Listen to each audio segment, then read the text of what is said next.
Živjo, sem Jana Pristovšek in spet smo skupaj. V prejšnjem videu sem povedala, kako se je treba najprej pomiriti, če želimo začeti ali pa nadaljevati nek pogovor. Oziroma če želimo priti do neke rešitve problema.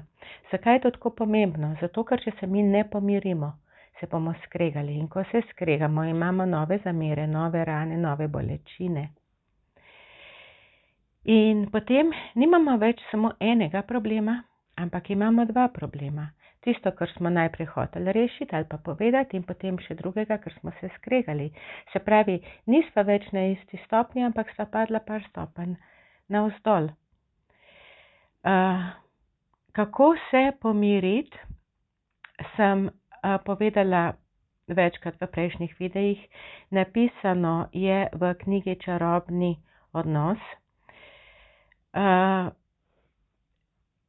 Načinov je res veliko in nekaj je čist preprostih, ampak mi se moramo znati ustaviti. Takrat, ko smo mi razburjeni, moramo to prepoznati in se znati ustaviti. In to, da bomo to lahko dosegli, je zaveza, ki jo damo sami sebi. Če bom razburjen ali razburjena, se bom najprej pomirila.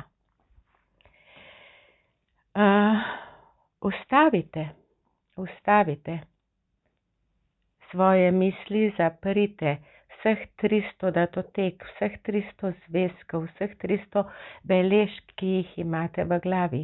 Ni mi treba rešiti vsega takoj. Najprej se moram pomiriti. Zakaj se moramo najprej pomiriti?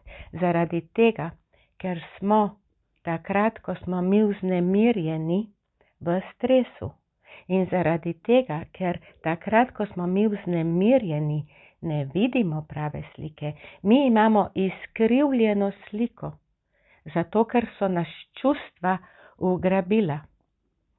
In pomirimo se lahko na način, da se umaknemo, povemo, jaz rabim zdajle 5, 10, 20 minut odmora, da se pomirim. In druga oseba bo to razumela. Če ne razume, potem imate res velik problem, ker nimate prostora, ker nimate svobode in morate najprej to rešiti. Poslušaj, jaz rabim zdajle 10-15 minut, da se umaknem, da se umirim in potem bova nadaljevala. In druga oseba bo lahko rekla, ne, jaz moram zdaj dati to ven, jaz moram to povedati. Jaz moram ti povedati, kako si slab ali slaba, kako narobe delaš, kaj si naredil ali pa česa nisi naredila, zato ker je meni potem lažje. In na ta način, da mi povemo nekomu ali da nam nekdo pove, zato da mu je lažje, to ne reši problema. Mi lahko povemo, ko smo umirjeni. Poglej, jaz sem ob tem in tem začutila to in to ali pa začutil to in to. Jaz sem se počutil tako in tako. Ampak a slišite vi moj govor? Tukaj not ni obtoževanja. Tukaj noter je poved, kako se je nekdo počutil. Brez napadanja. Če pa imamo mi v sebi nemir, če smo razburjeni, potem bomo povedali stvari, ki jih druga oseba prvič ne more rešiti ali pa ji ni treba, ker smo to dolžni sami narediti pri sebi.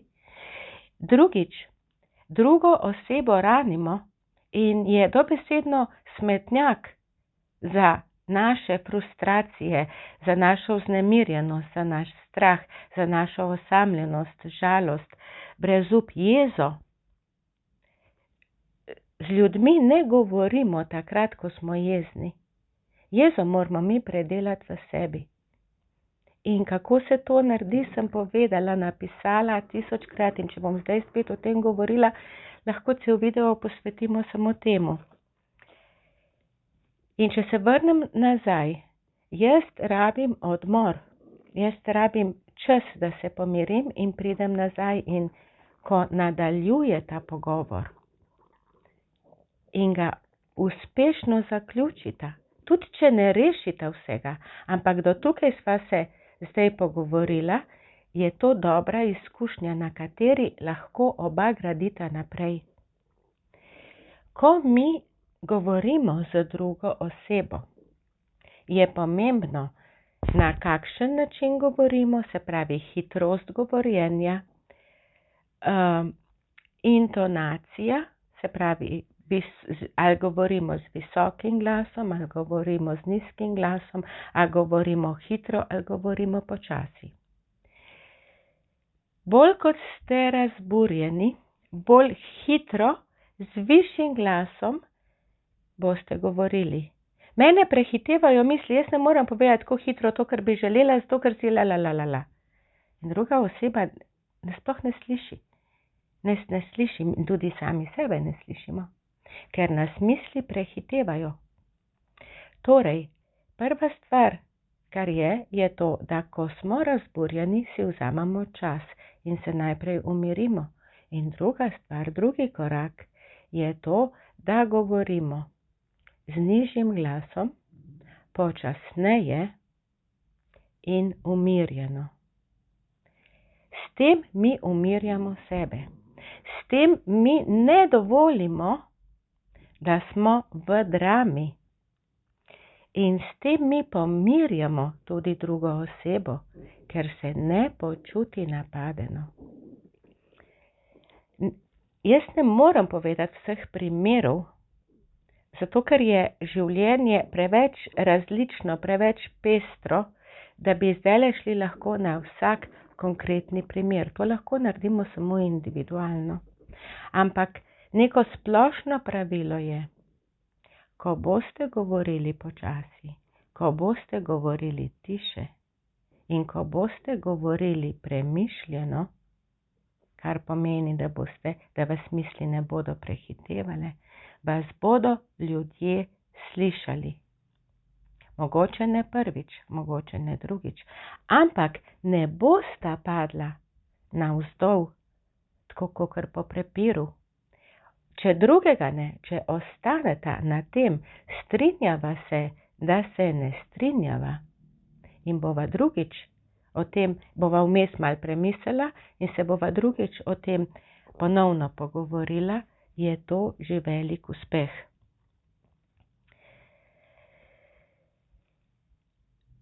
Ko hočete nekaj povedati, najprej premislite, kaj bi radi sporočili. To, kaj si naredil, kaj si naredila, česa nisi naredil, česa nisi naredila, zakaj si tak, zakaj si takšna, ne pomaga. To je napad. In najboljša obramba, pravijo, da je napad, ni pa učinkovita, zato ker ponovno v vojni, v boju ni zmagovalcev, zato ker so na vsaki strani izgube. In prepir je vojna, prepir je bitka, prepir je hočem zmagati, nočem, da imaš prav.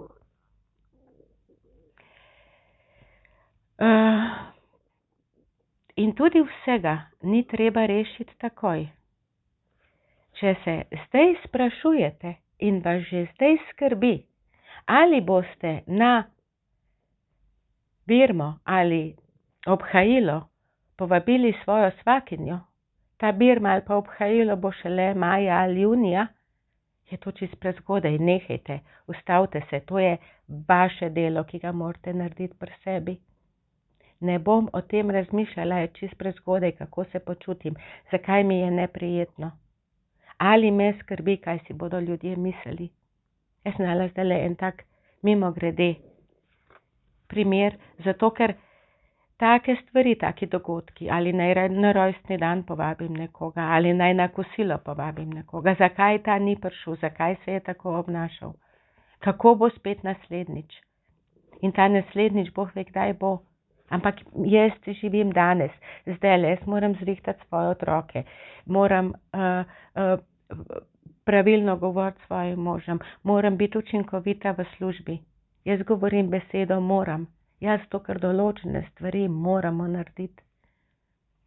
Če z otrokom zjutraj ali pa kadarkoli govorimo, obuj si copate, a si naredil nalogo, a imaš vse zvezke v torbi, a si se naučil, obleci pulover, a imaš rokavice, kapo si spet zgubil in še bolj hitro. Otrok tega ne sliši, otrok doživi en sam velik stres. Nanj se zvali gora nekih stvari, ki jih sploh ne more predelati, sprocesirati sproti. Čist drugače bi bilo, če pristopimo drugače. Lej, fajn je, če imaš obute copate. Ja, vem, to ste povedali že 500-krat, ampak poskušajte enkrat povedati drugače. Zakaj ne maraš zakaj nočeš imeti obutih copat? A ti kupim debele nogavičke, pa boš imel debele nogavičke namesto copat? Pri takih praktično nepomembnih zadevah, ki postanejo lahko velik problem, se mi zatikamo. In vsega ni treba rešiti takoj. Marsikaj lahko počaka, tako kot sem povedala primer z obhajilom. In ko pa nas skrbi, ko ne vemo, kaj bo, ko ne vemo, kako bo, takrat smo mi vznemirjeni in smo spet na začetku, smo spet pri prvem videu. Najprej se pomirimo, potem se pomenimo sabo. Kaj bi rada dosegla, kaj bi rada povedala, kako bi se rada počutila in ali je druga oseba dolžna za to narediti za mene, ali sem to dolžna jaz. Ker tako, kot sem v prvem videu povedala, v prvi korak do boljšega odnosa, hočem, da ti poskrbiš za moje razpoloženje. Ne, jaz ne morem skrbeti za razpoloženje niti mojega moža, niti mojega sina. Jaz lahko samo poskrbim, da to razpoloženje ne bom poslabšala. Ampak za to, kako se bosta počutila onadva, sta pa onadva odgovorna. Tako, kot sem jaz odgovorna za svoje razpoloženje. In do tega je včasih težko priti. Mi čakamo, mi želimo neko čarobno formulo, čarobno palčko, ki bo rešila vse. Ne, čarobna palčka je v pomiritvi, ampak težko se je pomiriti. A veste, kako težko se je pomiriti? Probajte, pa boste videli. Včasih rabimo 50 minut, včasih rabimo 3 dni, včasih rabimo 3 tedne. Za neko stvar, da se pomirimo. Vprašanje je samo to, koliko te energije se je nakopičilo in zato rabimo potem nek določen čas, da jo tudi odstranimo. V prvem koraku sem povedala še enkrat, da se pomirimo, da se umaknemo, da se lahko umirimo. V drugem koraku sem povedala, da se moramo temeljito pomiriti in pogovoriti s sabo, kaj bi pravzaprav radi, ker ko bomo mi pomirjeni, bomo videli popolnoma drugačno sliko. Ne gre za to, da sebe obtožujemo, ampak gre za to, da realno pogledamo, to je moja odgovornost, to je njegova odgovornost, to je moja pravica in to je njegova pravica. Imejte se radi. Poskusite spraviti kaj tega v prakso, kar sem danes povedala. Kmalu se spet vidimo, slišimo, naročite se na YouTube kanal, da ne boste zgrešili 3. koraka. In ja, kakšno knjigo preberite in če rabite kakšen nasvet, se lahko prijavite na individualno svetovanje. Imejte se radi, srečno.